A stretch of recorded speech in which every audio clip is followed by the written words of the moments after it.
Morning, good afternoon, and good evening, mga Meowmies and mga Meowdies. So, today it's January 14, 2024. It's Sunday, and as you can see, ayan, si Drumstick, Drumstick!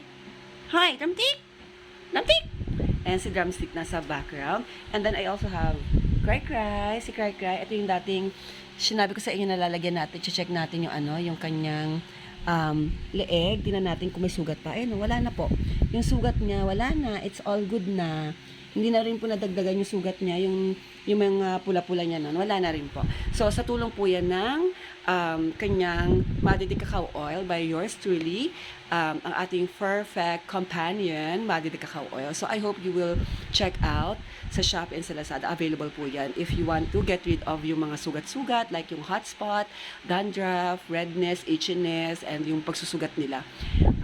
I'll share also another story about yung mga questions sa akin about sa bladder ng mga pusa or ng mga dogs na hirap silang makaihi or sometimes patak-patak or dugo or sometimes hindi at all makaihi ang mga pets nila.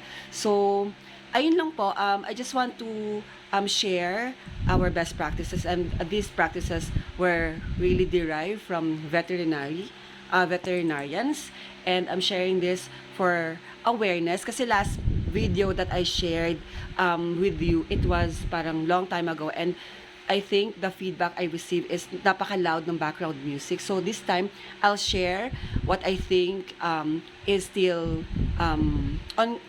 it's still a practice na ginagawa ng mga vet. Kasi just recently, may dinala rin ako sa vet para sa pag-check up lang ng kanyang ng kanyang bladder kasi nga medyo hirap na naman siya ihi. And then we did some procedure, which I will explain later.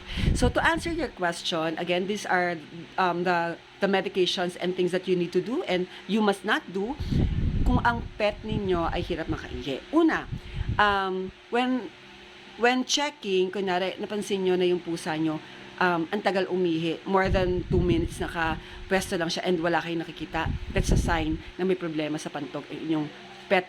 Pangalawa naman, ihi siya ng ihi, inom siya ng inom, and then ihi ng ihi, and then patak-patak yung ihi. That's another sign. Pangatlo naman, umiiyak siya kapag umiihi or meron siyang pain kapag umiihi.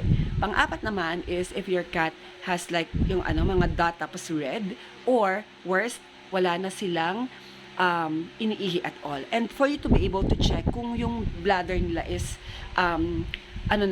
parang hirap na or punong-puno ng pantog, check nyo lang yung kanilang tiyan. Gamitin natin si Drumstick, no? Kahit babae siya.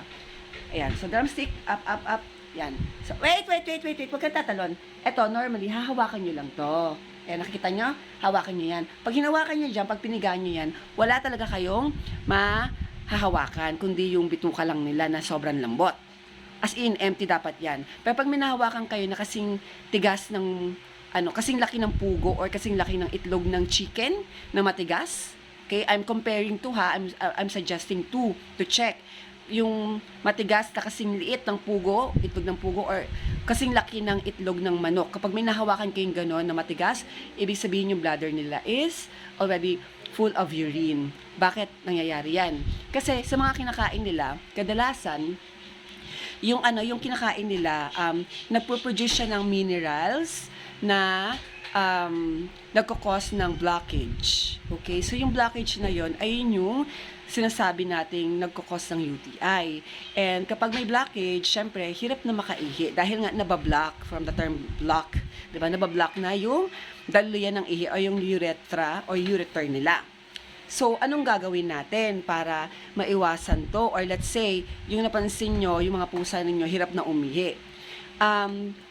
Hanggat may chance pa, try to do your best to be able to change the diet. That's number 1. Change the diet to Royal Canin Urinary SO. Huwag kayo masyadong napapaniwala sa mga cat food na kiniklaim na, alam mo na good for the kidney, ganyan. I would go for that kung wala pang history talaga ng bladder issue yung cat na yon. Pero kung meron na siyang problema, wag yun yung pakain nyo kasi hindi yun yung makakatulong sa kanya para gumaling. Okay? That's just for parang urinary care lang siya. Meaning, yung mga healthy cats ninyo, kung gusto niyo maalagaan yung urinary side ng kanilang health, ayun ang pakain nyo. Pero kung may history na sila or napapansin nyo na may problema na right now, yung pusa nyo, make sure that you don't give that. I-address nyo by giving them Royal Canin Urinary SO kasi ang ginagawa ng Urinary SO is tinutunaw niya yung mga possible na nagbablock dun sa bladder ng inyong pet, ng inyong cat or dog. Another thing na i-recommend sa inyo, i-reseta sa inyo ng vet are the following. Una, yung Nephrotek. Yung Nephrotek, ang ginagawa niyan, diuretic yan. So, magpuproduce yan ng more ihi and at the same time, tutulungan niyang i-crush yung mga stones na posibleng nagbablock sa bladder nila. Second naman na ibibigay is Roatinex. Yung Roatinex, it's actually a medication given to human, but ang ginagawa is binibigay rin niya sa cats and sa dogs to also alleviate yung pain sa pagwiwi. Ang ginagawa ng Roatinex is, kunwari, yung daanan ng ihi is makipot. Ang ginagawa niya dun sa muscle, nire-relax niya yan, inaalis niya yung inflammation o yung pamamaga para mas maging malapad or maluwang yung daluyan ng ihi. And at the same time, di ba, kung magiging maluwang yung daluyan ng ihi, may possibility na yung mga salt or yung mga maliliit na nagkukos ng blockage, ilabas. Okay? Gamit yung daluyan ng ihi ng cats and ng dogs. So, that's Roatinex. So, we're done with Nephrotek and then Roatinex. Third, either you get or you buy Cystaid. Cystaid. And then, or Methaiovet. So, yung Methaiovet, either or yan. Kasi ang purpose nilang pareho is hinahalo yan sa pagkain para tulungang ma-dissolve yung nagkukos ng blockage sa bladder ng cats or ng dogs. So, pero ang mas madalas na available sa market, most especially sa Shopee or Lazada, yung Methaiovet. Methioovet. Methaiovet. Yung Cystaid naman, napakabihira na itong maging available. Kadalasan nanggagaling pa sa Indonesia kung mag-order kayo sa Shopee, so mas matagal. Sa vet naman, hindi lahat ng vet nagpa-produce niyan. Kasi nga mahal siya, tsaka hindi siya readily available in the Philippines. So, Cystaid or Methaiovet, pero I suggest that you do Methaiovet. May guidance doon kung paano i-introduce ang Methaiovet sa cat, depende sa weight ng cat or ng dog ninyo. So, just follow the instruction dun sa bottle. Okay? So, we have Nephrotek, we have Roatinex, Cystaid or Methaiovet, tapos yung pang-apat, ito ginagamit din namin ito personally, Renacure. Pangtulong to para pang dissolve din ng pantog. Meron siyang herbs, meron siyang herbs na nakakatulong para ma-dissolve yung yung stones na meron sa bladder ng cats and dogs ninyo. So those are the things that I can share with you and I hope that you'll be able to take time to really observe your cats. Hindi siya kailangan ng sobrang tagal para ma-observe mo. Just check your cats kapag umiihi sila, is it taking longer than usual? And then how much urine are being produced every time na, or nakikita ninyo every time na umiihi sila. Kasi kung konti lang, there must be something wrong. And you may need to go to the vet to be able to have them check. Pinakamura na napuntahan namin, and I would recommend this vet, is sa Cainta Animal Clinic. It's along Floodway sa may Pasig. The reason why I'm recommending that, kasi mura lang siya. 1.5 lang yung pagpapadrain ng